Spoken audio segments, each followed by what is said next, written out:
يا أيها النبي قل لأزواجك وبناتك ونساء المؤمنين يدنين عليهن من جلابيبهن ذلك أدنى أن يعرفن فلا يؤذين وكان الله غفورا رحيما. يا أيها النبي قل لأزواجك وبناتك ونساء المؤمنين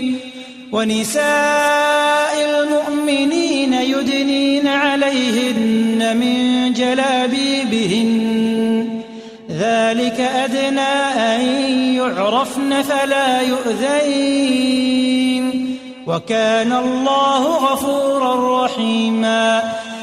يا أيها النبي قل لأزواجك وبناتك ونساء المؤمنين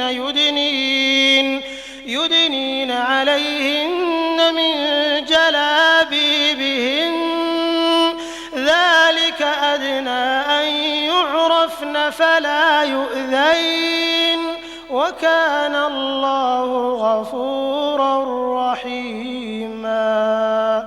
يا أيها النبي قل لأزواجك وبناتك ونساء المؤمنين يدنين عليهن من جلابيبهن ذلك أدنى أن يعرفن فلا يؤذين وكان الله غفورا رحيما.